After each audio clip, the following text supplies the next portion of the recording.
Hello, everyone, and welcome to the Reconstructing History podcast. All new. I mean, look how new everything is. Yes, we've got a new set. We've got a new place. We're sitting next to each other. We're in the same country. Yeah, we're not, We're in the same room. Oh, and we're not killing each other. That's not true. Yeah. There might be killing later. Maybe. Stay tuned. At any rate, we have a lot to tell you about. We moved in November. Yes, in November. From from one suburb of Eindhoven to another. Yeah, really. from one side, from the west side to the north side, pretty much. So west side. Is that? I don't know. Velden? How do you do north side? North side. I don't know. Anyway, we've moved. We finally got things set up where we still have many things in boxes. We hung up our art. But we hung up the art. When we say we got things set up, I mean in the house that we were in last year while he was in the house that I was in while he was in the U.S. Literally the first thing we did was put art on the walls. There was stuff I couldn't find for 8 months. Yeah. Because it was in boxes or something. And I didn't even know where it was. But the art was on the walls, so I felt like the art was on the walls in the room I spent most of my time in. So it was okay. It was comfortable there. It really wasn't okay. All of last year was really not okay. Oh, 2021 was most decidedly not okay. Everybody talked, 2020, 2020 was such a horrible year. I don't know what happened to you in 2020, but 2021 bit. Yeah. And now let's be fair. One of the things, three things. Amongst the many are things such diverse that elements bit as in 2021. I mean, you had to go back to the U.S. Yeah. You went back to the U.S. Well, I went back to the U.S. for what I thought was a couple of weeks to in the 23rd of December. Saw his parents, helped them out a little bit. Went to get on a plane, and they went, nope. Yep. Our pit bull Shmi passed away on the 18th of December. May she rest in peace. May she rest in peace. And then we had to move. And we moved in the beginning of December. Not the beginning. We moved in the middle of December 2020 to that horrible house. Yeah. And that was a few days later, Shmi died. A few days after that, I got on a plane for what I thought was a couple of weeks and ended up being 6 months. Yeah. And then And then right when you were coming home and we thought everything was going to be okay, I got kidney stones. Yes. I mean, it's been a comedy of errors. Neither one of us has had COVID of any description. And now we're both vaxxed and boosted. Triple vaxxed. So I feel like a superhero. Yeah. I feel like a superhero. Give the COVID to Malaoki. How do you do that? No, that's to protect you from the Malaoki. That's the horns. I thought that was the... No. That's a rabbit. Oh. Or also a jackal. That's a duck. That's not a duck. I don't know. I don't know. We're dumb. But yeah, we're not dumb. He's dumb. I am highly intelligent. Yes. I'm highly intelligent, which is why I love you. Is that why you love me? It's one of the many, many reasons. I thought you loved me because I save us from financial ruin. Amongst the several reasons are such diverse elements as... Yeah. We're back. And we're a little shell-shocked. And we don't remember how to do this because it's been, when our last podcast was like... October, November? No, I think we did a podcast like the week you came back. Yeah. Remember I was in the room That's and right. You were in another room and you came in? Yeah. And then, we got caught up doing all kinds of things. Well, there was a lot of catch-up work to do.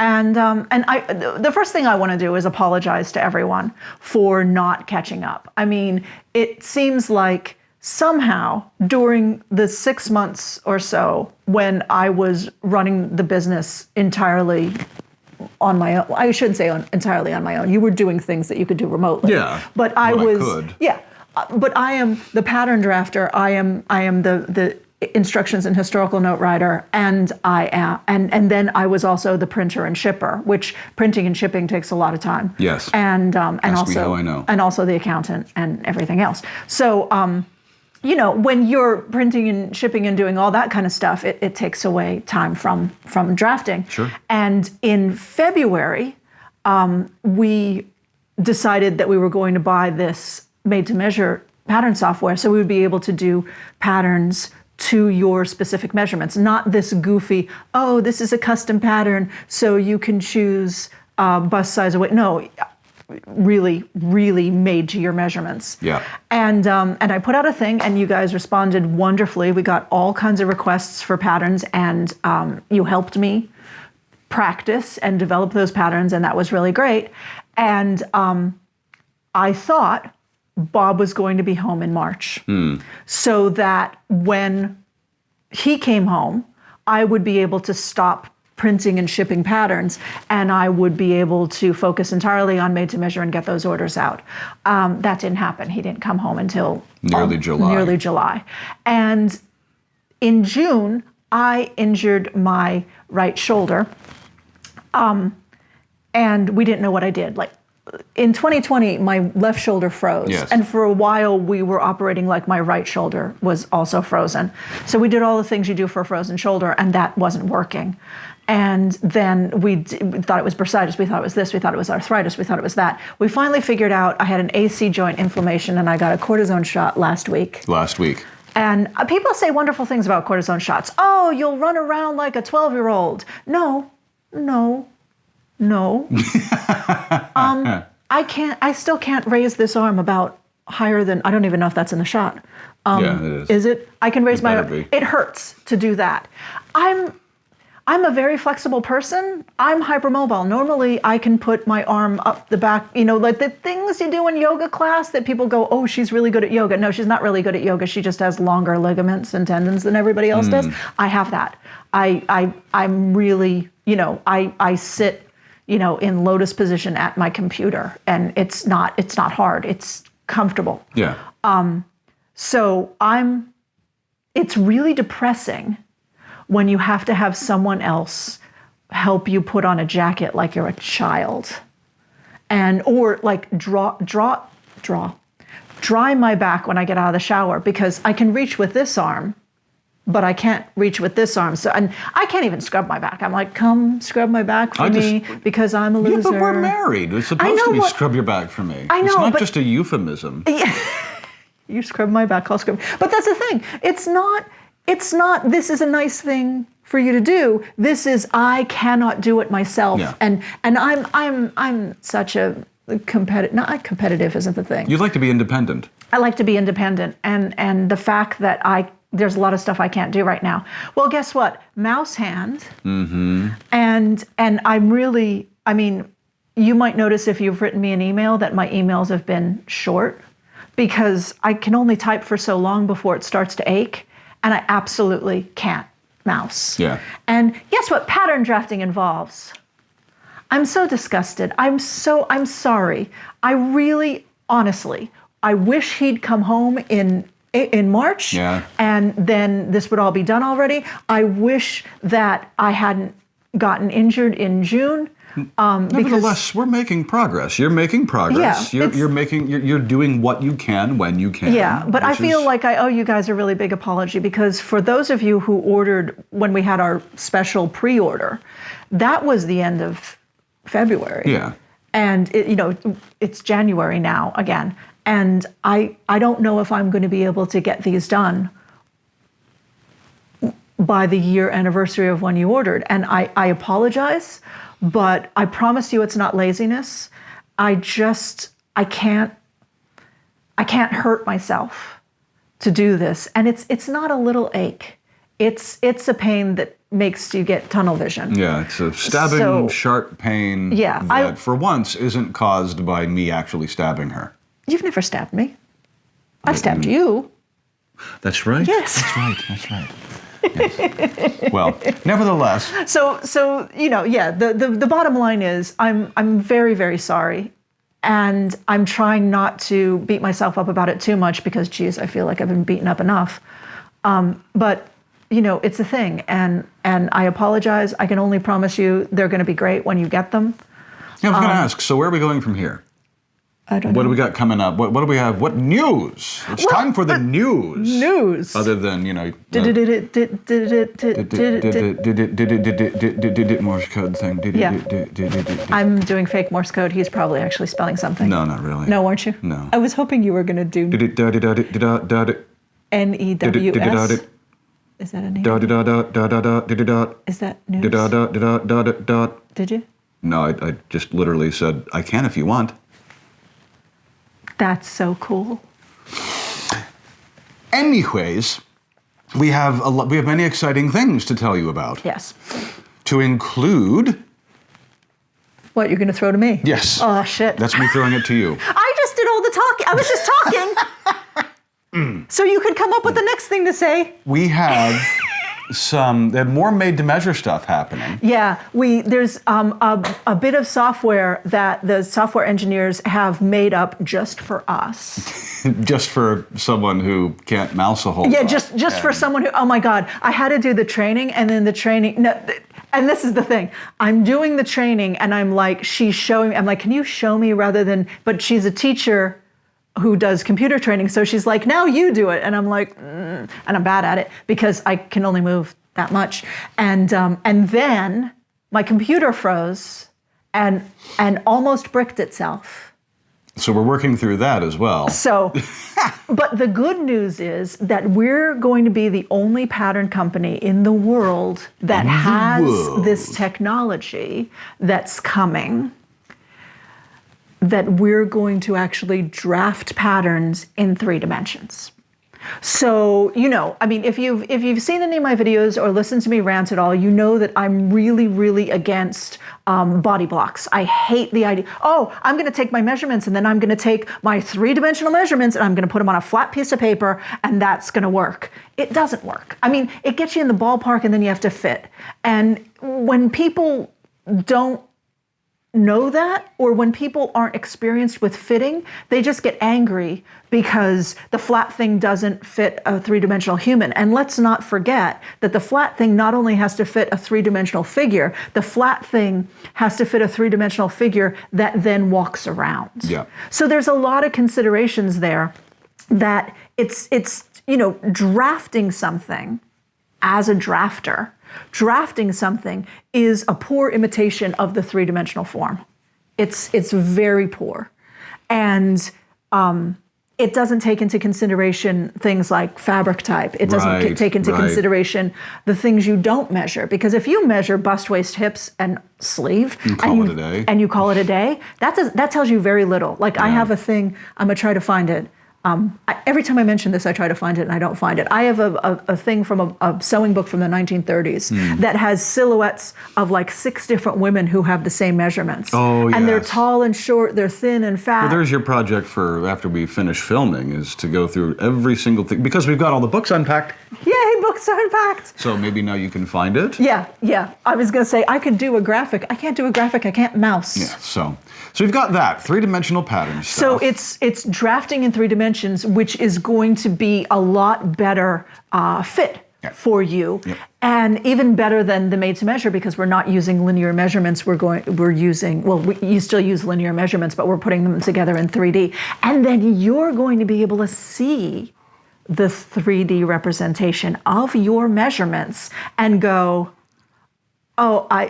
that doesn't look good on me. Which is cool AF. Before you buy it. So cool AF. Now, all of this isn't coming out at the same time, because we're doing beta testing on the 3-dimensional software that they made for us, and we'll be doing that probably for 6 months. Probably, yeah. And then when... Summertime. Touch wood. Yeah. So, if my shoulder gets better, because at the moment, I'm not able to give them any feedback because I can't use the damn software, and you don't draft. Nope. So... nope. So... Can I fold it and put it in a bag? Yeah, fold it and puts it in a bag, like, whoa. Then I'm fine. Yeah. I mean, it's funny because I'm not an illustrator. I've never been an illustrator, and you're a great illustrator. No, but I do. I draw. He does all the drawings that you've ever seen in Reconstructing History Pattern. He's a great illustrator, isn't he? I'll stop it. I'm just trying to keep you doing it without me paying you. Is that so? Yeah, because I don't pay you. That's true. You don't pay me. It's true. Not even, you allow me to... I let you eat. Sometimes. Yeah. At least twice a week. Do you hear Flash? Oh, I hear him. I don't think our Flash? viewers can hear him. Do you hear Flash? He's over there, he's going... He's mad that we're talking and we're not talking to him. He really, really dislikes when we have a conversation and it doesn't include him. Yep. He's sitting over on his bed and he's just going, huff, And I'm not going to get up and try to move the camera because all manner of terrible things will happen. All hell will break loose. So so we have this really, really cool software, and the really cool thing about it is not only are you going to be able to see, the 3D representation of the thing in your measurements before you buy, so you can go, oh, I really want to try this thing, but I don't know if it'll look good on me, and then you can look at it and go, oh yeah, that looks great, or you can look at it and go, I don't know. Maybe I'll try something else, and then you can try. So it's not like you buy it and then you find out it's going to look like shit on you. You will see the 3D representation of yourself as soon as you put in the measurements, or a little time lag. It's so cool. I mean, I was watching the I can't demo? really call it beta now. The demo alpha.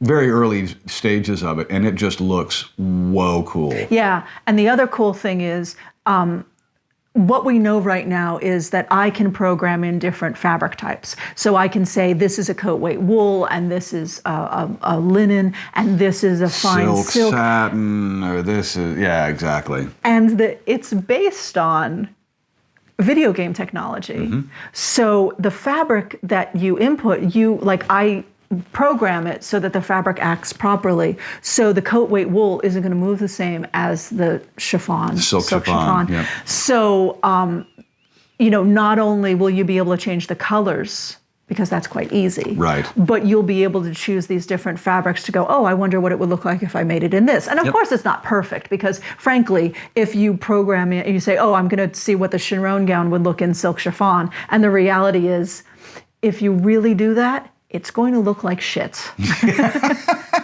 And the 3D modeling will try to make it look better than it will ever look in reality. Yeah. But, use your sense of common sense. Right. But what we're working towards is that you could go to the fabric store with your phone and take a picture of the fabric with your phone. And then you can tell our system, this fabric is this dense and has this amount of flexibility, and here's the thread count. Has this many pattern repeats per yard. And it will superimpose the photograph from the photograph onto the model. That beautiful thing that anyone who's ever made clothing wants is to know how this fabric would look made up. And we all do the sketch and we staple the swatches to it and we try to imagine what it's going to look like. But you'll actually be able to input it. And even so far as if the pattern, or if the fabric has a pattern on it, that you could say, I want this pattern to fall on the front of the skirt. And here's how it repeats. Here's what it does. It's really I've only seen the demo, and I'm just kind of like, it's really exciting. Wow. Yeah, and I'm very frustrated because you want to dig into it, but you can't because of your wing. Because of my wing and my damn computer being, I need a new computer so badly. Oh my God. That's happening. By the time this goes out, we'll probably have it. Hopefully. Fingers crossed. I don't predict anything anymore, because everything that I've predicted so far. It's not just COVID. I didn't hurt my shoulder because of COVID. Thanks, shoulder. Fucking shoulders. Look, they're tiny. Like there's what the fuck? Did I drop the F-bomb? Oh, that never happens. No. So, what else is new? We've got a very cool new video series we're going to be debuting very, very soon. So that, I think you're going to like that, because we're going to go all over the place, and they're not going to be long. They're going to be, 5-10 minutes tops? I was going to say 15, 20, but we'll see. Yeah, it depends, because we're not going to blither in them like we blither here. No. You'll get an intro, you'll get some delightful information, great shots that we take out and about. And we're going to do our best right now, because right now in the Netherlands everything is closed. We're locked the hell down. Look at my hair. I should have had a haircut like a month ago. Look at my hair. Do you see? There's a piece down here. Do you see that? And it's like it doesn't. It tried to attack me earlier. Did it? Yeah. It doesn't curl as much as the others. Yeah. And it won't conform. It is a non-conformist piece of hair. We're locked down, but we will get to a point where we can go farther and farther abroad. Yeah. We're going to keep it local for now. Yeah, right now, and that's not even the whole point, is right now we can't show you anything except the outside of buildings. Right. But there are some really interesting outsides of buildings here. So we're going to go to some towns nearby and show you some really cool stuff that's outside. And the weather isn't too bad, so we're going to do that. Yeah. But we're going to be wrapped up in coats. Yes. But hopefully, when the lockdown lifts, we'll be able to go to museums and historical sites and fun places. And show you the inside of things. And show you the inside of things. And also, have a cup of coffee with you. Yeah, where's the best place to have a cup of coffee and a piece of cake? In a local cafe. Not a coffee shop. Not a coffee shop. Read the description for why. If you don't know. Hey, you want to get high, man? That's how they do. They got wooden balls, man. I got a joint here, man. I've been saving for a special occasion. So that's coming up very, very soon. Mm-hmm. And we would also like to take this opportunity to debut our new segment, Cass's Cabbage.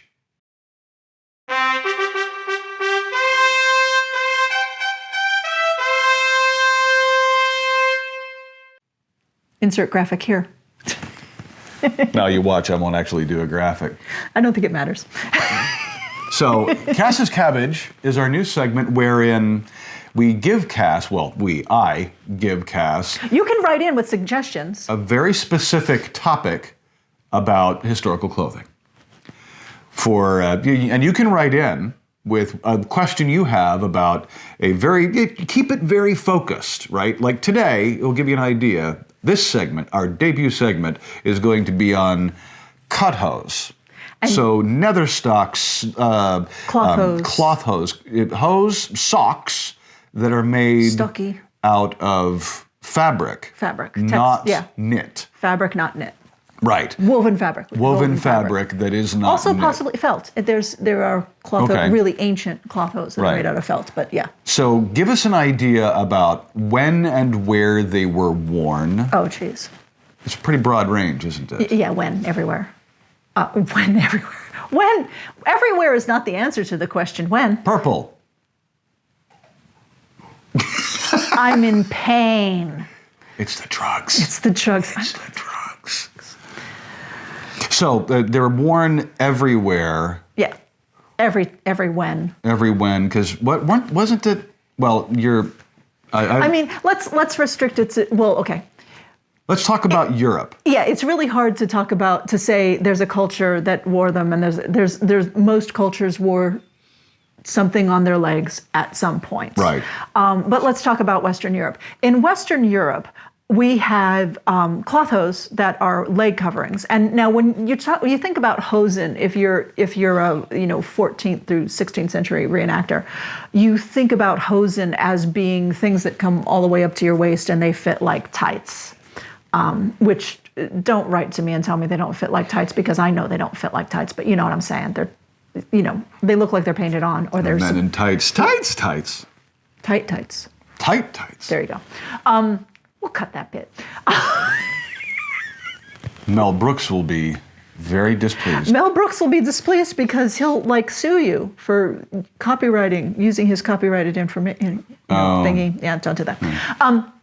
Anyway, so cloth hose, as far back as we can look at extant examples, and this is the thing with extant examples, when we have the earliest extant examples of cloth hose in Western Europe, they're cut on the straight. Okay. And they're cut out of plain weave fabric, which means fabric that goes over one and under one.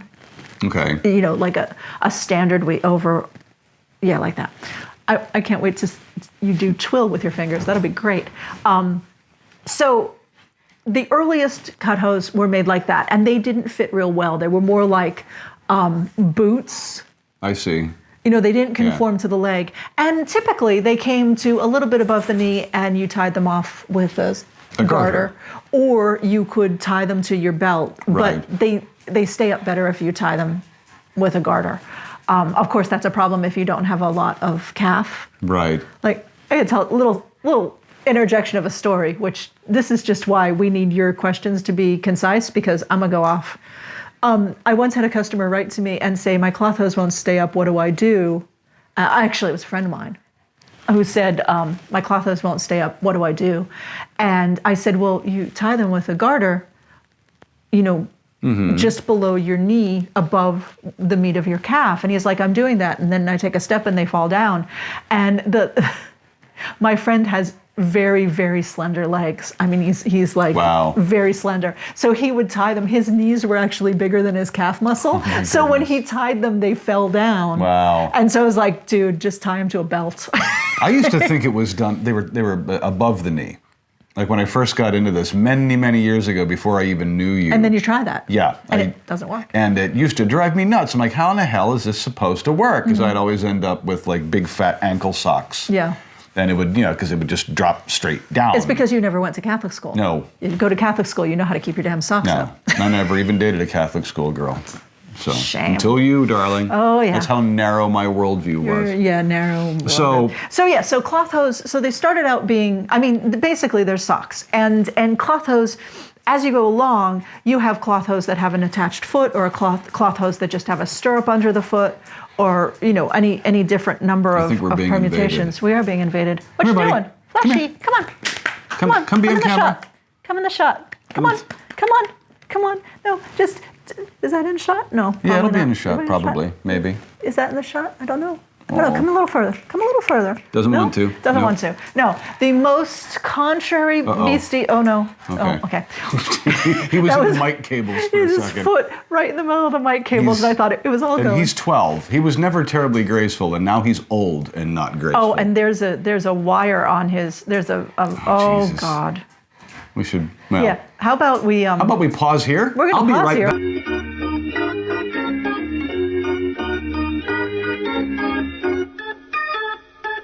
Okay, so cloth hose. Yeah, cloth. So yeah, so the earliest cloth Dog hose. crisis averted. Yeah, dog crisis averted. He's laying down calmly on his bed. Well, calmly. There angrily. might be huffing again, but at least he's not caught in Yeah. wires. It's a nightmare. So cloth hose. The first cloth hose were in the extant record were cut on the straight Right. and plain weave, which tends to not be very flexible. Right. And only came up to the knee. And sometimes they were felted. Sometimes they were actually not made out of a woven fabric. They were cut out of felt, and they were really kind of boots. Right. Because the whole point was for them to cover the lower part of the leg. And you Right. have to think about the clothing that was being worn in Western Europe at the time. We're Both talking knee-length tunics. Yeah, both Right? men's and women's clothing covered the knee. Right. So you just needed something to, on the lower part of your leg. It didn't have to go cover your thigh because you see. had other layers of clothing that were Right. covering your thighs. So, and then comes the 14th century. And in the 14th century, everyone went a little crazy because guess what? There was a pandemic. And there was a pandemic and tons of people died. Like they often say a third of the population of Western Europe Right. died with the plague. And recently I've heard it said that it might have been as much as half of the Really? population of Western Europe. That they've done new calculations and or half of what the population of Western Europe would have been if the people had lived to have children see, or something I like see. that. But huge amount Right. of the population died. And much like, the Spanish flu epidemic happened after the Great War, Right. and a bunch of people died, and the people who were left were like, hey, party time, we're still alive. And they went crazy. Right. People also went crazy in the 14th century. It's so interesting how history repeats Among itself. the many effects Among of the many effects the of the- global pandemic. Yeah, is that people went a little bit crazy. So I'm really interested to watch fashion trends and like social trends that happen after this is all over, because history dictates that we should all go a little mad. So they went mad in the 14th century, and the way they went mad in the 14th century is Their hems rose. their hems rose. So we have the famous garment that everybody kind of gets wrong called the cote hardie, which is not a woman's garment, it's a man's garment. And the reason it was called the cote hardie is it's a cote, which is the French word for tunic. Right. In the 14th century. It was the common French word for tunic. And hardie is the same word that's in foolhardy. Right. So it really means a tunic for the foolish, or a tunic for the bold. I don't know, bold, but not bold in a good way. Okay. Bold in a Bold in a. in a Here, y'all hold my beer. Watch this. yeah, kind of that way. Okay. Kind of that way. So the cote hardie for men. Holdest thou my wine? Yeah, holdest thou this? my ale. Watchest thou this? Watchest thou this? because people don't change, really. No, Human beings they are human really beings. don't. It doesn't matter where you're from, or when, as the case may be. So the tunics got so short that you could see people's butts. Yeah, you can see the Bustachis for crying out loud. Yeah, and now the argument whether people wore underwear at that time, well, some people clearly wore underwear because we have people talking about underwear and people wearing underwear in illustrations. I'm willing to bet that most people didn't. Yeah. Because whenever you have a situation like that, you have, oh, look at these rich people doing this thing, and then the rest of society isn't doing it. Right. But anyway, regardless of whether they wore underwear or not, it wasn't acceptable to show your underwear. Right. And so these guys are wearing coats that, were hip length. And remember that cloth hose only came up to your knee. So you had this, even if you wore underwear like boxer short length, it's still, you have naked thighs. Brazen. With that, so but chausses, right? Yeah. So cloth hose became longer. Right. And cloth hose became more likely to be tied to a belt that you wore under your tunic. So, if you think about it, you think about modern garter belts are really just, it's the same way that you attach chausses. I mean, they didn't have the little rubber things because they didn't have rubber, but you didn't have the little rubber and metal things that, the suspenders. Please do not do fishnet chausses. Nobody wants to see that, gentlemen. Nobody. I don't care about Rule 34. So you had the chausse, what we generally call chausses, which are just cloth hose. Cloth hose becoming longer. Right. And then someone got the brilliant idea to do two things. Number one, to turn them on the bias. Right. And number two, to cut them out of twill wool, a simple twill, a foreshed twill, which is a 2-2 or a 3-1. I'm not going to try and do it with my fingers. I wanted to see you try. You can try it. No. Anyway, that's 2-2.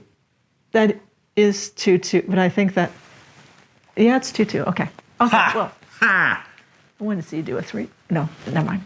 Anyway, so a foreshed twill.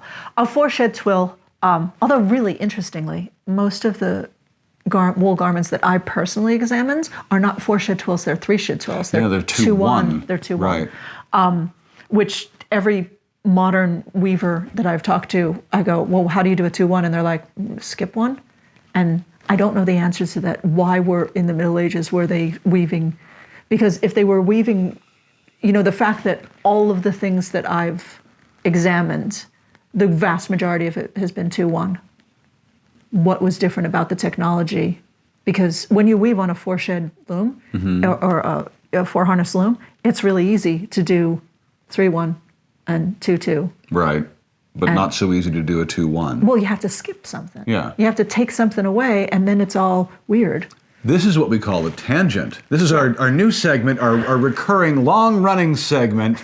Cass goes off the exit ramp of technicality and tangent. No, but this is a question I've had for like almost 25 years. But we can answer it in a different segment. I don't know if we can answer it because I don't know. I mean, I'm not a weaving historian. If you know, if you know, comments. Please put it in the comments because I've been looking for the answer to this question. I mean, I've been actively looking for the answer to this question. Every time it occurs to you, you're like, I wonder. So if you know the answer, weavers, down in the comments. So anyway, twill wool or wool that's woven in a twill design is stretchier, slightly, than wool that's woven in a plain weave. Which that lets you fit it more closely to the leg. Yeah, because then when your leg flexes against it, it moves with your leg rather than tearing. Right. So this allowed cloth hose to be fit closer to the leg. So this is when you start getting that painted on look. Right. And having worn them, I can attest that it actually does work really, really well.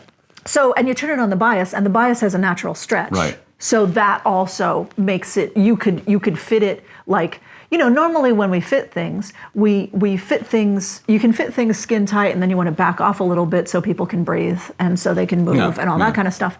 But with cloth hose, you really could fit them skin tight and then move because there's a natural stretch to the fabric. Right. And those of you who don't know this story are probably asking the question, well, why didn't they just knit them?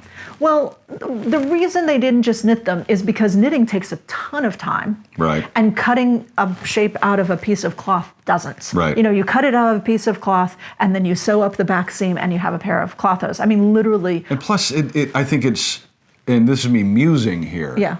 But having worn knit things, knitted things, I think, tend to be more fragile. Because having worn cloth hose can endure a crap ton of abuse. Yeah. And the extent cloth hose we have, like, it's kind of funny because sometimes the seams don't survive, often because we find them in a bog and the bog preserves the wool, but the seams were done in linen, so it rots. Yeah, the linen thread rots But out. you'll find them still stuck together because by wearing them, you've kind of like felted the inside of the wool. Yeah, the pair that I adored that I wore for ages, you made ones? for me. Yeah, the red ones. They ended up actually disintegrating in the heel because my shoes didn't fit all that well. And just where it would rub, where my heel would rub, it ended up being a hole that you couldn't fix. And cut off the foot. I think we did. Yeah, we did cut off the foot and made stirrups out. Made stirrup hose. And I wore them for another couple of years. Yeah, yeah. And they were absolutely phenomenally good. Yeah, which brings us to our next idea was that, so when men were wearing hose and their butts were sticking out of their tunics, they lengthened the hose, but they didn't join them together yet. So you had, thigh high, Waist high. thigh high to begin with. Oh, yeah. And then it progressed to waist high. So you had them all pointed onto a belt that you wore under your tunic, but they weren't sewn, the left leg and the right leg, no one thought, let's sew these together, because they weren't shaped to go over your butt. They were shaped to go up your leg, and then when you hit your crotch, you just stopped sewing there and then sewed the other side. So they were two separate legs, and we usually call that split hose, which is kind of a misnomer because they're not split. They've never been joined. Right. So that's what happened first, and then time progressed and men started wearing doublets, which the word comes from a double layer of something. Right. But that was like... I thought it was named after that famous 15th century jazz musician, Michael Bublé. So they were very, what a doublet looks like. It comes to your waist and then you have skirts around it. We're just moving on. Not necessarily skirts, but sometimes skirts. But the important part of a doublet is it comes to your waist and then it kind of stops. Right. So you then point, which means tie with little things called points. Yeah. Cords called points. You tie to the waist of the doublet. And this is something that I find that modern people dressing in historical clothing hate. Yeah. The idea of tying their trousers, ostensibly, to their upper body garment. And it's weird because we don't do it in the modern world. It's weird to people, and as someone who wears suspenders, it's the same principle. If you're used to wearing jeans or other attire and only holding them up with a belt, you're used to having all the tension being on your hips or a little higher than your hips, it's gonna feel weird. It's gonna feel like, I remember the first time I put on 16th century stuff, early 17th century stuff, with these ginormous breeches that were pointed into a doublet. Hooked. At that point, they're using hooks. At the natural waist. It felt for all the world, I'd never done it, but it felt for all the world like I always imagined those clown costumes with the gigantic trousers, with when you take a hula hoop and you make those clown trousers that go down from the hula hoop and your suspenders go out. That's what it felt like to me. It took me forever to get comfortable with that. But once I did, that's why I don't like wearing jeans with a really tight belt anymore, where I have to cinch them down, or sweatpants with drawstrings. I hate that stuff. I like to wear the trousers I'm wearing now, which I'm wearing with suspenders. Yeah, and the interesting thing that most people don't realize, the belts are an American thing and suspenders were the English thing. And braces were, everywhere really, but... everywhere but America. But America. And in so the early 20th century. I want to say American men are used to, but you can't even say that anymore because everybody. So few men wear braces But with their trousers. Tightening a garment around the waist on a man is a very, very bad way to hold up a lower body garment. Most of us don't really have the curvature necessary you don't for that have, to work. Yeah, no, you don't have the hip volume, and if you have a little more waist volume, or rather belly, then that's going to be bigger. Yeah.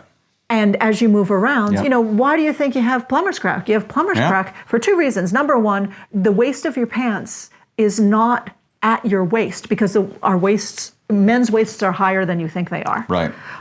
Which, when you think of granddad pants, granddad's probably wearing his trousers at his waist because that's what he did when he was a young man. Yeah. And the other thing that we don't realize is when you're wearing your trousers held up by braces, you can change the hem of your trousers. Mm-hmm. So you can say, okay, I'm going somewhere where I want my trousers to break over my instep, so you lower your suspenders so your trousers come down. Yep. Or you can say, oh, I'm going out, I'm duck hunting or something. Not duck hunting in the same pair of trousers, but say you're going somewhere where you have to walk across a wet area. Grass, wet lawn. Yeah. Yeah. You just pull your suspenders a little tighter. Hitch up your britches. And then the bottom of the pants come up. And if you're saying, then the crotch will bother me. Well, you don't hitch them up so that you're giving yourself a wedgie. You just hitch them up a little bit. And if they're made properly. If they're made properly. We're and getting you off never a tangent again.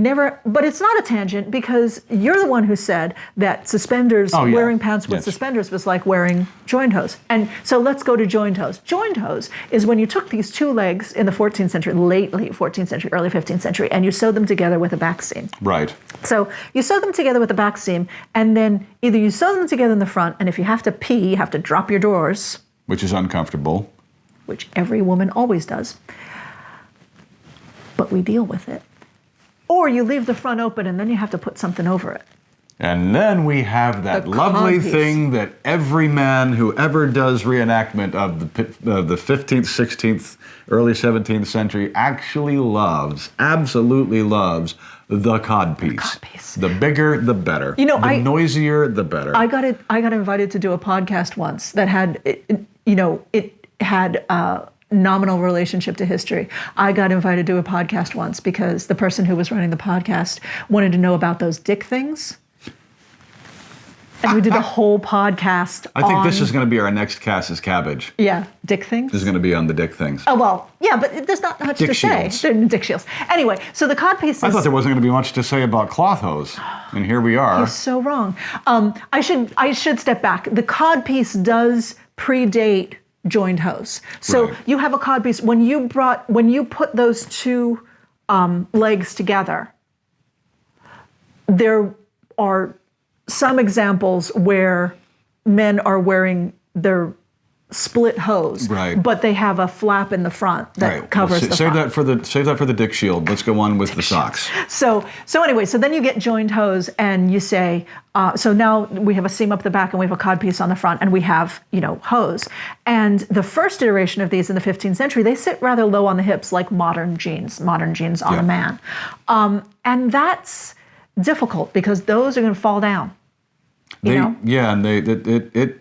takes a lot of getting used to wear those. Yeah. I gotta say, having worn them. If you're standing, everything's fine. But if you have to bend it all, oh, you're done. Like we see in illustrations of men working in the 15th century, they have the points in the back of their hose undone. Yeah.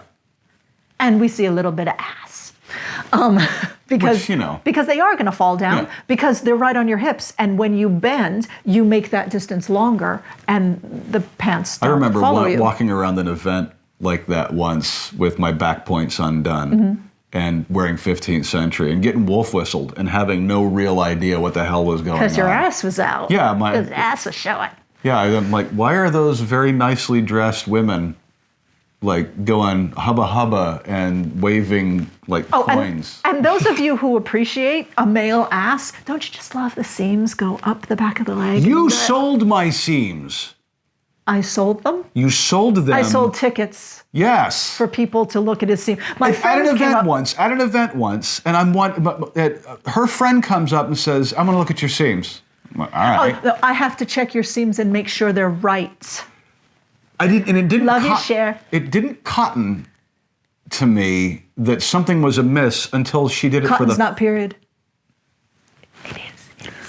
Until she did it for the 4th time. Just kept going up to him and lifting up his tunic and looking at his seams. Like, It's what, just and so then dumb. finally I'm going, oh, all right, whatever. And finally I just, hey, I am not an object. All right, maybe I am, but still, the point is... 6-foot Barbie doll. Let's get back to the... My dress-up Let's get back to... What happened then after in the 16th century? In the 16th century, one of the major developments we have is that hose waistline actually became waist height. Okay. So the top of the hose So we're talking like lengthens. Landsknecht now. Yeah, maybe Landsknecht. If you look at 1540s. Landsknecht, yeah, if you look at Landsknecht's, Hosen. well, not just Landsknecht hosen, but if you look at illustrations, woodcuts, there are Right. some very famous, very, very photorealistic woodcuts. Oh yeah, like the Dürer stuff. And, No, not the no, Dürer stuff. The ones that I don't even think they have an artist's name. right, but there's a yes. ton Yep. of woodcuts that show very, very photorealistic, Right. very detailed pictures of Landsknechten. And their waists are at natural waist, which natural waist is right below Right. your ribs on a man. And you think that's not your waist. That is your waist. That is anatomically where your waist is. Okay. And you can find this by where your back sways in, like that, where your lumbar spine goes in the most, that's the level of your waist. Okay. So that's, right below your Floating ribs. Your right? floating ribs, Right. yeah. So that's where the waistline is. So you have these, what looks like really, really tiny doublets. Right. And sometimes not even sleeves on them, just, this little like midriff looking thing. Right. And the whole purpose of that thing is to point things to it. And you pointed your hose to it. Right. And you also pointed sleeves to it. Is Right. where we get that whole Italianate tied on sleeves with the ribbons. And then that's another place that you can decorate things. Sure. There, we see it in the Landsknecht and So we then- see it in Italy. And so now you're pointed and the hosen are very high and they're completely joined. Right. And they also don't fall down because, as you've learned from wearing them, it feels like you're wearing a onesie. Yep. And once you get over the feeling that If you've ever worn a onesie, you know that's no big deal. You just do it. yeah, You know. and except for having to use the Facilities. sanitary facilities. Yes. You can pee just fine. See what I'm saying? Yeah. You have to undo them, and you just took the whole thing off, right? I mean, if No, you've I ever worn a wouldn't. cat suit, ladies Yeah. who've ever worn a cat suit, when you go to the ladies' room when you're wearing a cat suit, you basically have to get undressed. Any man who has served and was an armored vehicle crewman knows See? precisely what this is like. It's not just cat suits. No, or flight, the air flight suit, flight suits, armored vehicle crewman, Boiler. any vehicle crewman, boiler suits. Yeah, Boiler suits. You have to basically take the jacket off. And taking the jacket off leaves you without Leaves you- suspension Right. for the pants. So Right. the jacket's sitting down here, and the you're trick is learning how to keep the jacket out of the muck that's in the bottom of a porta potty. Yeah. You're at a reenactment event. which women with cat suits and or indeed an armored vehicle crewman. Yeah, So and restrooms that you don't Yeah. want to touch the floor. Yeah, because you just kind of go, I'm going to tie these sleeves together Yeah. around my upper legs. Yep. Yeah, so that's what you have in the 16th century, but you still have twill, Right. bias cut, skin tight hosen, and Moving now- on then No, to- we're not moving on yet. I we have say, to move on. No, We've spent like 45 minutes on what's supposed to be a 20-minute segment. No, I have to finish what I'm saying. So the thing is, you made me forget what I'm saying.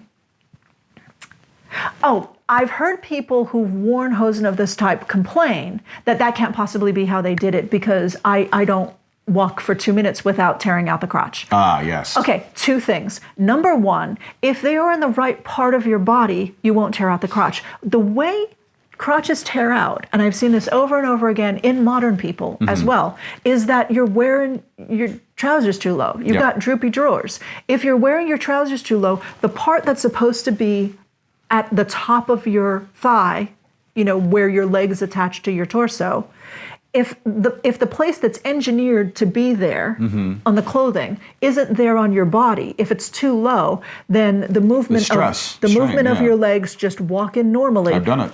does that. I've done it where I put them on. When I first put them on, they're in the right place and everything's fine. But as the wool warms up, because I'm wearing it, it stretches a bit. And it droops. It droops a little bit, and then next thing you know, rip, and And so people say, "Oh, there must be a gusset there," and I'm not discounting the possibility of the gusset. I'm just saying that in all the extant hosen that I have either personally examined or that I have read about other examinations, there's never been a gusset. That doesn't mean there's never ever been a gusset in the world, but that means that we have this body of evidence that did it without a gusset. Guess what that body of evidence also shows us? That men tore out their crotch seams. Yeah. It will come as no surprise to those of you who wear jeans that that's where they go. They go at the knee Yeah. and they go in the crotch seam. Just ask young Tig Montague. Tig Montague. Razor balls. How's it going, Razor Balls? Razor balls. It has nothing to do with the sharpness of his balls. It has everything to do with the fact that he doesn't. His trousers don't sit high. Yep. So the So constant Jess movement has of to your leg- repair. Well, had to. He's out of school now, but Jess had to repair his trouserings. What, like 7 times? Yeah, his school trousers. Yeah, That was the school thing. His school trousers. trousers. And I mean, I've got a pair of jeans right now Yeah. that the crotch is ripping Oh, out yeah. of them. And because they're jeans, they're like quadruply reinforced on the Yeah. crotch seam. So the crotch seam itself isn't ripping, but you're It's the getting fabric two to big any holes. side, yeah. Yeah. And the reason you're getting two big holes is because Yeah. the fabric is going like Yeah. this every time you take a step. So, and we find that in the extant record. Mm-hmm. So, to me, as a historian, as an investigator of clothing history, if we get the same faults, Yeah. if the garment fails in the same way, if our reconstruction or our replica garment fails in the same way that the original failed, we've done something right. Yeah. Because human beings still walk Yep. the same way. Human beings are still shaped the same way. Still shaped the same way, and fabric is still ostensibly made It behaves the same way. It behaves the same way. So even if you have polyester pants, like Tig's Yes. uniform pants, likely 100% polyester because they were a school uniform. Right. It still tears there because that's where the stress goes. Yep. And that's where the stress went for 16th century men Yep. as well. And we have proof of it in the extant record, and that's why I love extant clothing, because it shows you the humanity. It Right, shows you, right. oh, guess what? He didn't pull up his trousers either. Now I go down the street and I yell at the young man, pull up your damn pants. She'll roll down the window in the car and be like, get a belt. It's really rather I embarrassing. yelled once at a young man who was likely a gangster, and Bob almost lost his shit. He's like, he's gonna come kill us. I'm like, drive very faster. clearly has a gun. Yeah, drive faster. Hold up. So I'm just. So now we're in the 16th century when we start to see breeches over hose. Yeah, and trunk hose. The interesting thing is when we start seeing. For the first time in history, we stop seeing hose go over the butt, and we Right. start having something else over the butt, which, colloquially will get called pumpkin pants, yeah. but they're trunk hose. And basically, they're hose, Mm-hmm. but it's very ornate and very big. Mm-hmm. And in the 16th century, you have this great explosion of imports of silk fabrics Right. and all these things from the East through places like Venice who were doing mad business on silk imports. And so you had wealthy people Mm-hmm. who wanted to show off their wealth by using more fabric. And how do you put more fabric in a pair of pants? Well, you pleat it and pleat it and Right. pleat it and pleat it, and then you show off your fabulous pants, which we think look ridiculous because they look like you're wearing a pumpkin around your waist. But they thought, oh, look at my fabulous pants. So wait, it's just a lot of fabric pleated and pleated and pleated and pleated. Yeah. So it's like hammer pants, but short. Yeah. Yeah. Can't touch this.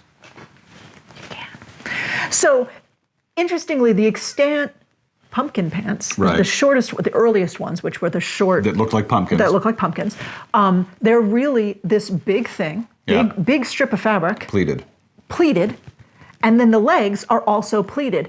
And you have two things. You have points on the waistbands, That sort of like goes all of them, with a doublet. that you point to your doublet, and then you have points on the legs. So the hose, which are still very, very fitted and tight. Very, very fitted and tight, but they stop at the thigh, so you fit those to your pants. Right. So everything is still laced together. And in this situation, you don't have to unlace the hose from the trunk hose. Right. Don't have to unlace the legs from the body of the hose, as it were, every time you Yeah. get dressed or undressed. And why they did it like that is why they didn't sew it, I don't know. Yeah. The ones that exist all have points, Right. all have eyelets for points, and the hose are gone. Possibly so you could change the color of your hose, because Possibly. that's very easy to do. Yeah.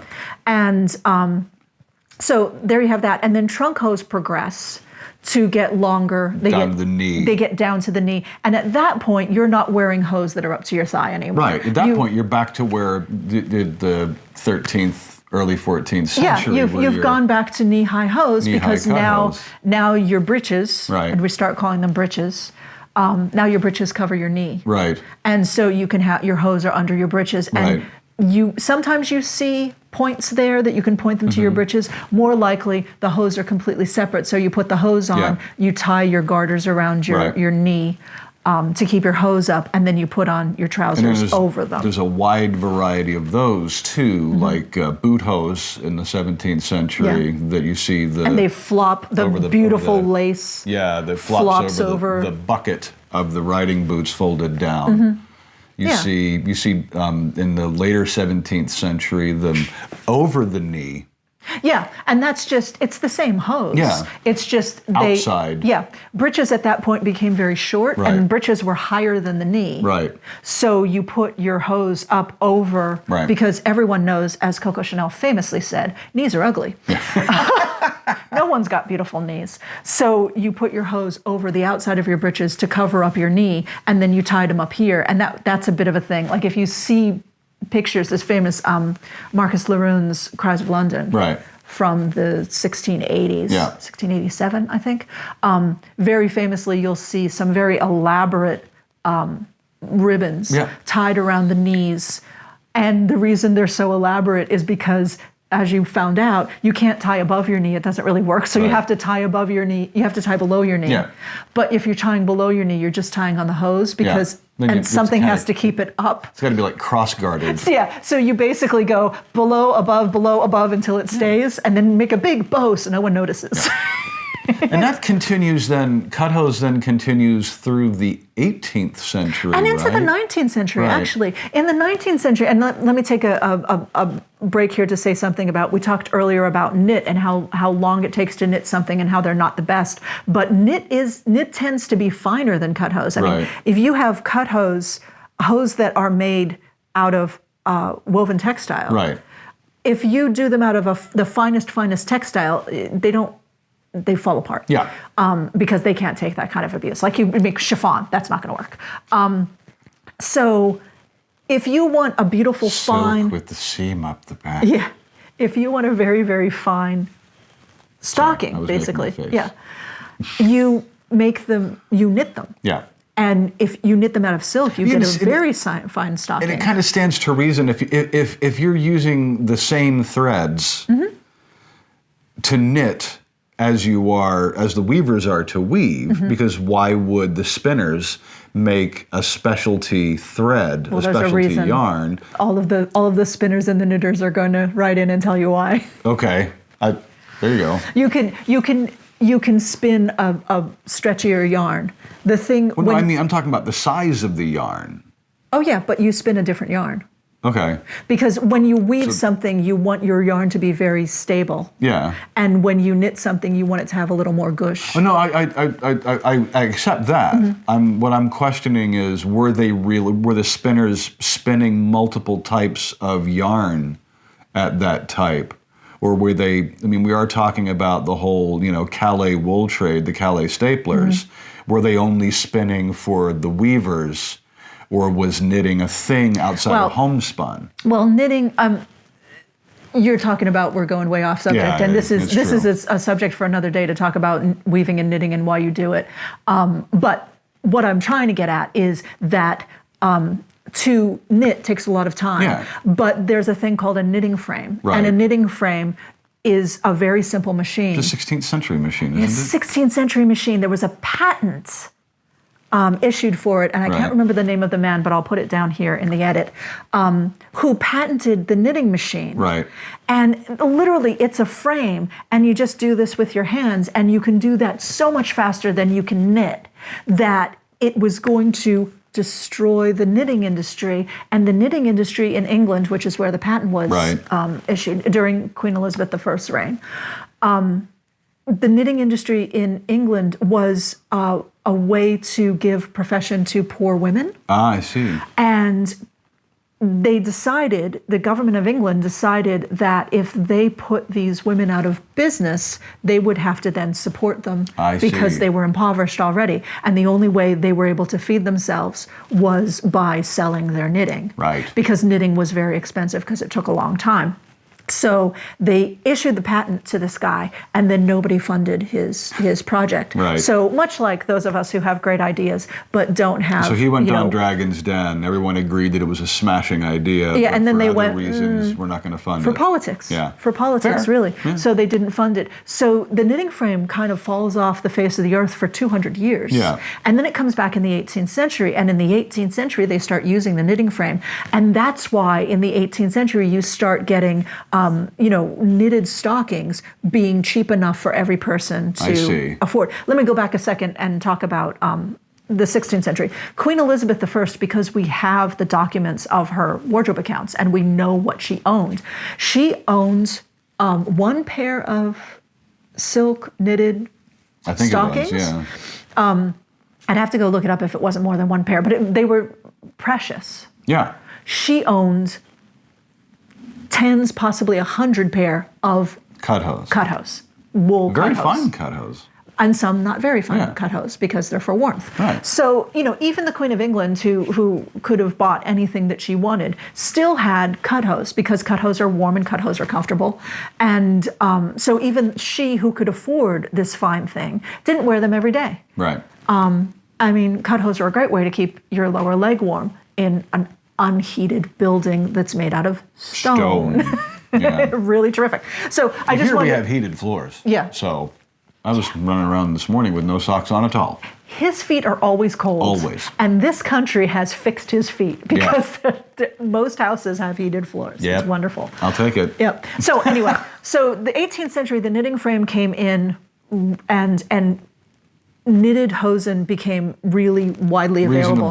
Reasonably priced. And at that point, no one was bothering to make cloth hose except for the very poorest people. We have accounts of slaves who only had cut hose because, of course, their masters provided their clothing and their masters weren't going to provide anything that was nice. Right. So they might have not even provided clothing but given them some fabric and said, Make sort it do. out yourself. Right. And so we have cloth hose surviving in the poorest people. Into the 19th Into the century. 19th century. And in the 19th century, you still have a very, very small amount, but you have the poorest people still, and it's the equivalent of being a beggar with, fabric wrapped around your Right, I leg. see. Because at that point, it's really what you could beg, borrow, or steal, and you wrapped it around your leg for warmth because you Right. had no choice. Because by the 19th century,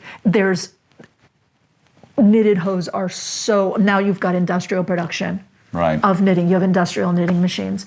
And so it becomes so cheap. That's fair. So there's really this break in the 17th century when breeches go below the knee, you stop having hose that go Full length hose. Full-length You hose. go back to the knee length. You go back to the knee length, and Or at just that, above the knee. Yeah, and in the 17th century, you have breeches are hooked, not Yeah, tied. First, right. they start out being tied, and then they hook because they're heavy. Yeah. And the laces stretch. Mm-hmm. So you put metal hooks on them, and you hook them into the waist of the doublet. And then, in the late 17th century, that all goes away. Yeah. And we get back to this, let's try to balance things on the hips, Yeah. which doesn't work very well. No.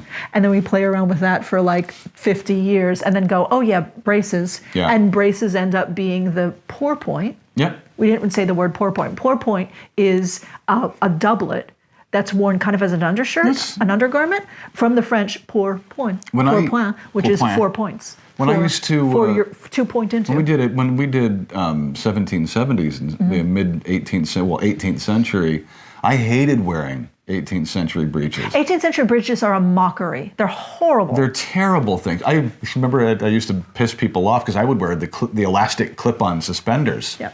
Because I hated having, I was so used to wearing 17th century stuff.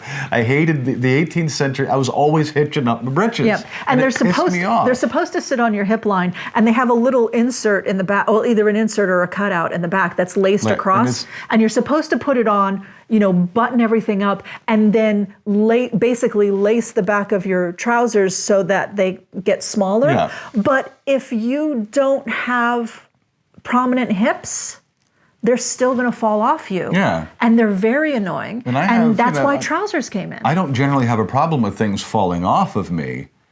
But they're not comfortable. But it's not. I had to lace them so tightly that they were just. I couldn't put anything in my pockets. That's for certain. Because the weight would just pull them down. Yeah, and in terms of the slow movement of what's worn, not fashion, but the slow movement of what people wear to cover themselves.